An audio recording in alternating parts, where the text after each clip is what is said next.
Bien-aimés dans le Seigneur, shalom, shalom de partout où vous nous recevez. Pour certains, c'est le matin, c'est le début du jour. Pour d'autres, c'est la fin de la journée, les dernières heures du soir. Que le nom du Seigneur soit béni.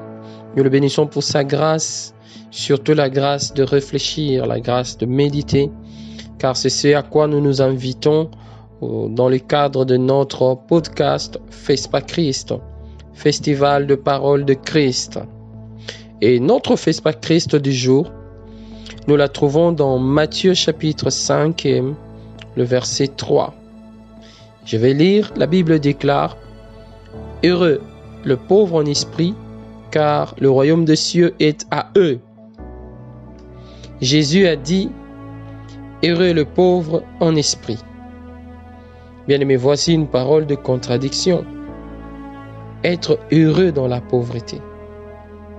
Par cette parole, le Seigneur nous instruit sur la façon et l'unique façon efficace pour nous de traverser un état déplaisant dans la vie, pour faire face à un problème, pour tenir dans une situation, dans un moment difficile, dans une situation déplorable.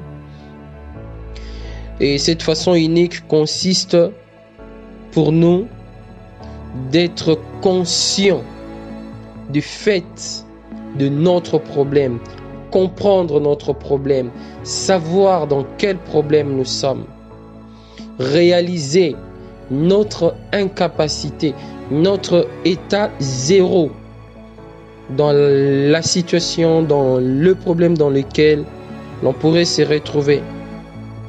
Car tout celui qui sait dans quelle situation il se trouve, cette personne saura, premièrement, expliquer son problème pour trouver la solution. Et deuxièmement, cette personne saura donc se rapprocher de la solution à son problème. Voilà la raison pour laquelle le Seigneur déclare heureux la personne qui sait qu'il est pauvre. La personne qui sait qu'il est dans un état où il ne peut rien faire. C'est cela, l'état de pauvreté. Bien-aimé dans le Seigneur, l'ignorance de ton problème t'éloignera toujours de la solution. Je voudrais répéter cela. L'ignorance de ton problème t'éloignera toujours de la solution. C'était notre FESPA Christ du jour, notre podcast de la semaine, basé sur Matthieu chapitre 5, le verset 3. Heureux le pauvre en esprit. Que le Seigneur nous bénisse, que son esprit nous attire à méditer encore profondément sur ces paroles de notre Sauveur. Merci, shalom chez vous.